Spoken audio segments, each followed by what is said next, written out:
Hi friends, welcome back to our channel. ഞാൻ എത്തിയിരിക്കുന്നത് കർക്കിടകം special healthy അവിയലായിട്ടാണ്. അപ്പോൾ കർക്കിടകത്തിൽ ഉണ്ടാക്കാൻ പറ്റുന്ന അവിയലെന്ന് വിചാരിക്കുമ്പോൾ നിങ്ങൾ വിചാരിക്കും ഇതെന്താ ഇങ്ങനെയെന്ന്. അപ്പോൾ അങ്ങനെ കർക്കിടകത്തിൽ ഉണ്ടാക്കാൻ പറ്റിയൊരു ഹെൽത്തി അവിയലാണ് ഞാൻ ഇന്ന് കൊണ്ടുവന്നിരിക്കുന്നത്. അപ്പോൾ അതിലേക്കുള്ള സാധനങ്ങൾ എന്തൊക്കെയാണെന്ന് നമുക്ക് നോക്കാം.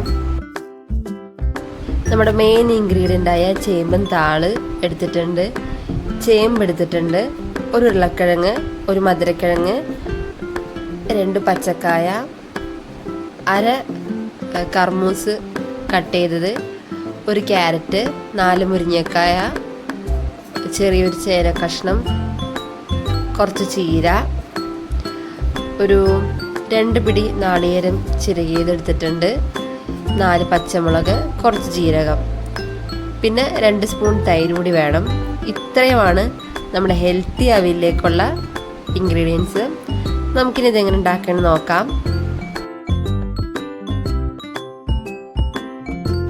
ഇനി നമുക്ക് സ്റ്റൗവിലേക്ക് ഒരു ചീനച്ചട്ടി വെച്ച് കൊടുത്തതിന് ശേഷം അതിലേക്ക് നമ്മുടെ കട്ട് ചെയ്ത് വെച്ചിരിക്കുന്ന പച്ചക്കറികളെല്ലാം ഇട്ട് കൊടുക്കാം. ഞാൻ ഇതിലേക്ക് ഇപ്പോൾ ചേമ്പുന്നാൾ ഇപ്പിട്ട് കൊടുക്കുന്നില്ല. ചേമ്പുന്നാൾ നമുക്കൊന്ന് കഞ്ഞിവെള്ളത്തിൽ ഉപ്പും മഞ്ഞൾപ്പൊടി ഇട്ട് കഴുകി വൃത്തിയാക്കിയതിന് ശേഷമേ ഇതിനകത്തേക്ക് ഇട്ട് കൊടുക്കുന്നുള്ളൂ. ഇതൊന്ന് വെന്ത് കഴിഞ്ഞ ശേഷം ഇട്ട് കൊടുക്കാൻ പാടുള്ളൂ. ആദ്യം നമ്മുടെ ഈ കഷ്ണങ്ങളൊക്കെ ഒന്ന് വെന്ത് പകുതിയായി കഴിഞ്ഞിട്ട് വേണം നമുക്ക് ചേമ്പുതാൾ ഇട്ട് കൊടുക്കാൻ. ഞാൻ ഇതിലേക്ക് ഒരു സ്പൂൺ മഞ്ഞൾപ്പൊടി ഇട്ട് കൊടുക്കുന്നുണ്ട്. ശേഷം കുറച്ച് വെള്ളം ഒഴിച്ച് കൊടുക്കുന്നുണ്ട്. പാകത്തിനുള്ള വെള്ളം ഒഴിച്ച് കൊടുക്കാം നമുക്ക്. ശേഷം കുറച്ച് ഉപ്പുപൊടി ചേർത്ത് കൊടുക്കുന്നുണ്ട്. ആവശ്യത്തിന് ഉപ്പുപൊടി ചേർത്തിട്ട് നമുക്കൊന്ന് മൂടി വെച്ച് വേവിച്ചെടുക്കാം.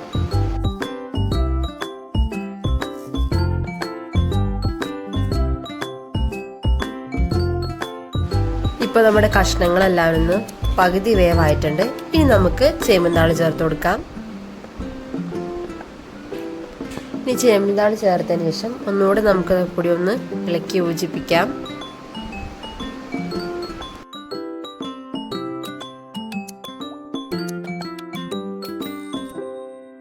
ഇനി നമുക്കിതൊന്നുകൂടെ മൂടി വെച്ച് വേവിച്ചെടുക്കാം.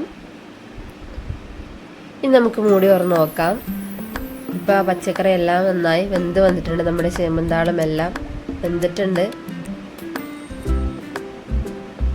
ഇനി നമുക്ക് നേരത്തെ മാറ്റി വെച്ചിരിക്കുന്ന നമ്മുടെ അരപ്പ് ചേർത്ത് കൊടുക്കാം. പച്ചമുളകും തേങ്ങയും ജീരകവും കൂടി അരച്ച. ഇനി നമുക്കിതൊന്ന് ഒന്നുകൂടെ മൂടി വെച്ച് വേവിച്ചെടുക്കാം.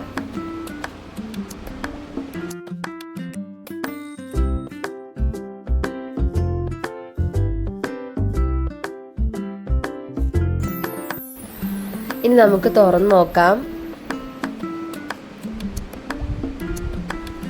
ഒന്നുകൂടെ നമുക്കൊന്ന് ഇളക്കി യോജിപ്പിക്കാം. നമ്മുടെ അരപ്പൊക്കെ ഒന്നുകൂടെ ഒന്ന് ഇളക്കിയെടുക്കണം.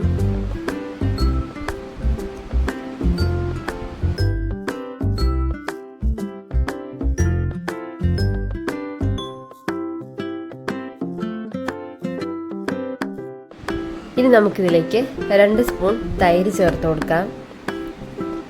തൈര് കൂടി ചേർത്തതിന് ശേഷം ഒന്നുകൂടെ നമുക്ക് ഇതെല്ലാം കൂടി ഒന്ന് ഇളക്കിയെടുക്കാം.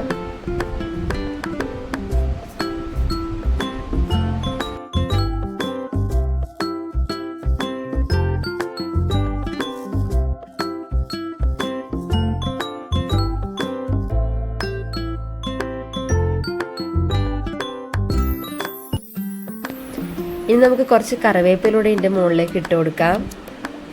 ശേഷം ഒന്നുകൂടെ നമുക്കൊന്ന് ഇളക്കി യോജിപ്പിക്കാം. നമ്മുടെ അവിയലിപ്പോൾ ഏകദേശം റെഡി ആയിട്ടുണ്ട്.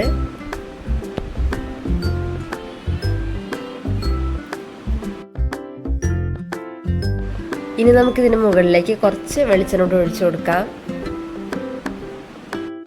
അങ്ങനെ നമ്മുടെ വളരെ ഹെൽത്തി ആയിട്ടുള്ള കർക്കിടക സ്പെഷ്യൽ അവിയൽ ഇവിടെ തയ്യാറായിട്ടുണ്ട്. എല്ലാവരും ട്രൈ ചെയ്ത് നോക്കണം. വളരെ ഹെൽത്തി ആയിട്ടുള്ളൊരു അവിയൽ റെസിപ്പിയാണിത്. അപ്പോൾ എന്തായാലും നിങ്ങളിത് ഉണ്ടാക്കണം. എൻ്റെ ഈ വീഡിയോ ഇഷ്ടമായ ലൈക്ക് ചെയ്യാനും ഷെയർ ചെയ്യാനും സബ്സ്ക്രൈബ് ചെയ്യാനും മറക്കരുത്.